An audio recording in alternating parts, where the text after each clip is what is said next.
Thank you for watching. This video is dedicated to Kobe and Gigi. May your memory live in our hearts forever. I'd like to ask my subscribers to donate $1 to my channel. Your donations allow me to keep bringing you great content on a professional level. Thank you for your time and consideration.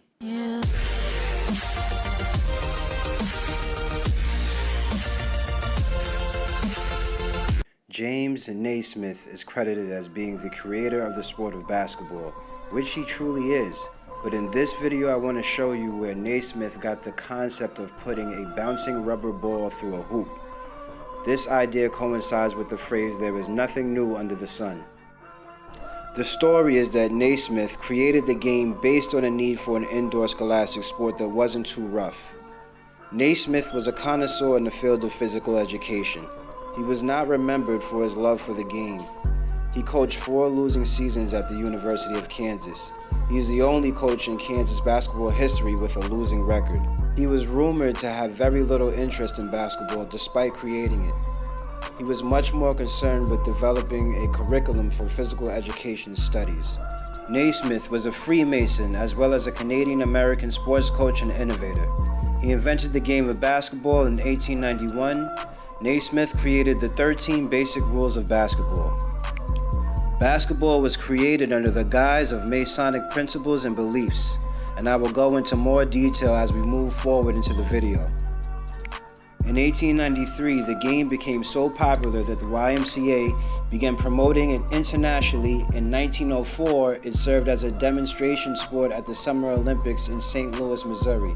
By 1936, the sport became an official event at the Summer Olympics in Berlin. As I mentioned earlier, the concept of putting a bouncing rubber ball through a hoop came from a far more ancient culture. All sports with a bouncing rubber ball derived from the ancient Mesoamerican ball game, pak-to-pak, since at least 1650 BCE.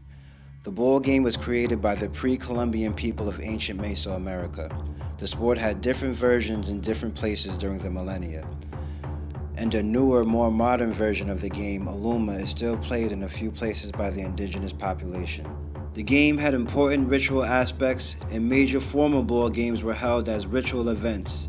The game was embedded in the culture, and levels of amateur and professional leagues existed as we have today in basketball. Late in the history of the game, some cultures occasionally seem to have combined competitions with religious human sacrifice. The sport was also played casually for recreation.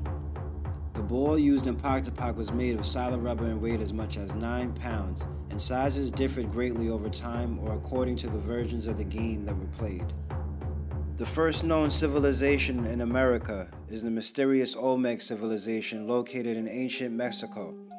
They prospered in pre-classical Mesoamerica and is considered the mother culture of all subsequent Mesoamerican cultures, including the Maya and Aztecs. Olmec was the Aztec name and meant rubber people due to their cultivation of the rubber tree. The Olmec religious practice of sacrifice, cave rituals, pilgrimages, offerings, ball courts, pyramid structures was all passed on to later civilizations in Mesoamerica until the Spanish conquest in the 16th century CE. In ancient Mayan mythology, the most significant deities of the ball games were called the Hero Twins.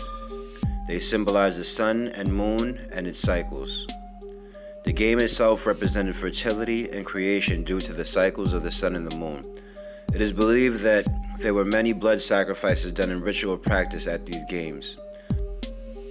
Pak-to-pak, players would attempt to bounce the ball without using their hands through stone hoops attached to the sides of the court. In the next video, I want to show you what the game actually looks like when it's being played in real time.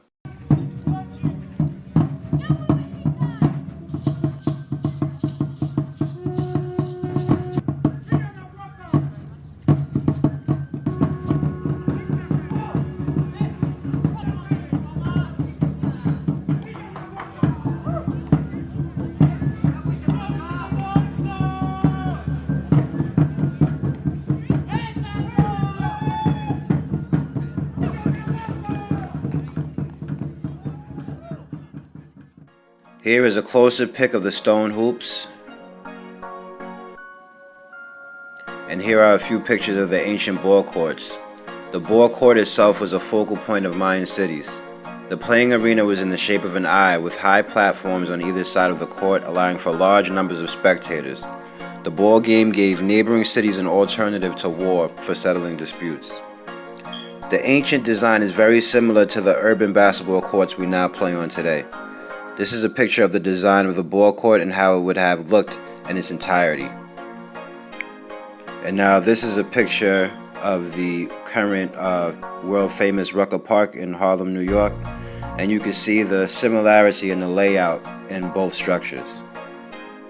Okay, so now let's fast forward to the dimensions of today's standard basketball court. And as I said earlier, basketball was created under the guise of Masonic principles and beliefs. I can make an entire video on just the basketball court alone, but in this section we are mostly going to focus on how the number 13 appears on the court and the symbolism within Masonic culture and beliefs, superstitions. So the length of the entire court is 94 feet, and 94 can be broken down to 13. 13, and that would be done by doing 9 plus 4, right? 9 plus 4, 94, 9 plus 4 equals 13. And the 13 can be broken down further, 3 and 1, it can be broken down to 4. So you would say a number like 94 can be broken down to just 4. But we're going to leave it at 13 because 13 is somewhat of a master number in Masonic philosophy. Alright, so master numbers, for example, are 11, 22, 33, 44, 55, 66, etc. In numerology, master numbers are not broken down to a single digit. In Freemasonry, there are many numbers of importance in a symbolic sense. Such numbers as 3, 5, and 7, and 9 each have symbolic meaning to them. Some of this symbolism lies in Kabbalistic notions, while others are representative of Masonic teachings. The symbolism which is derived from numbers was common to the Pythagoreans, the Kabbalists, the Gnostics, and all mystical associations. Of all superstitions, it is the oldest and the most generally diffused. Allusions are to be found to it in all systems of religion. The Jewish scriptures, for instance, abound in it, and the Christian shows a share of its influence. It is not therefore surprising that the most predominant of all symbolism in Freemasonry is that of numbers. The doctrine of numbers as symbols is most familiar to us because it is formed in the fundamental idea of philosophy of Pythagoras. Yet it was not original with him, since he brought his theories from Egypt and the East, where this numerical symbolism had always prevailed. Okay, so now I want to show you one example of how Freemasonry is intertwined with the NBA. This is called a cornerstone ritual to the Sacramento Kings arena. Now, I just want you to see one example. I can make a video an hour long on Masonic rituals in sports, but this is a good video that shows you the level of influence and control this group called the Freemasons has over the NBA.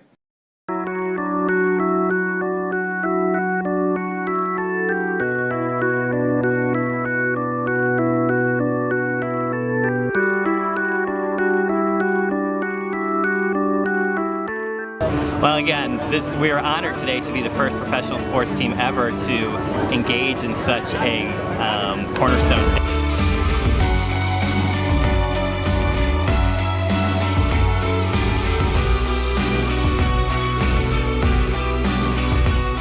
Brother Shaquille O'Neal, who is also a member of our Masonic family, once said in his inimitably humorous way, "From this day on, I'd like to be known as the Big Aristotle, because Aristotle once said, excellence is not a singular act, it's a habit." Prosperity and great progress in the construction and completion of this monumental Sacramento Entertainment and Sports Center. Okay, so another place where we can see Masonic influence is the American dollar bill.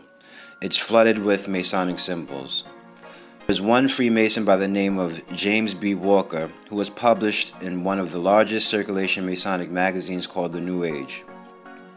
James B. Walker, a 32nd degree Mason, wrote a description of the Masonic symbols on the US dollar bill and highlighted what he claimed was the Masonic significance of the number 13. Okay, so just to list some of the symbols on the dollar bill, the Masonic symbols on the dollar bill. You have 13 leaves in the olive branches, 13 bars and stripes in the shield, 13 feathers in the tail, 13 letters in the E pluribus unum on the ribbon, 13 stars in the green crest above, 13 levels of granite stone inside the pyramid with the Masonic all-seeing eye, and 13 letters in Inuit coeptus, God has prospered. There's also the 13 original colonies when the country was first formed, and there are 13 red and white stripes in the American flag, just to add a little more. So the number 13 is very significant in Masonic beliefs. The number 1 in 13 is symbolic of the individual, while the number 3 symbolizes the power of unbridled creativity. When the Masons saw the number 13, they saw a number that was symbolic of a transformational process that brings the individual to their perfected state. The numerology number 13 resonates with pragmatism and building a secure foundation. The numerology number 13 is a number of focus and pragmatism. Its primary focus is building a secure foundation for the future. In some superstitions and in some religions, the number 13 has its own symbology and meaning. So here's a few places you may not have spotted the 13 in plain sight, in the McDonald's sign and Arby's logo. This is how the Freemasons convey their symbolism, hidden within plain sight. And also, we're going to leave off with this in conclusion. When you watch an NBA basketball game, high school, college, elementary school, when you watch an official game, you're watching a Masonic ritual that has been copied from the ancient Mesoamerican board game Pak to Pak. Thank you for watching. Make sure you take the time to donate, like, and subscribe. Thank you for your time and consideration. Take care.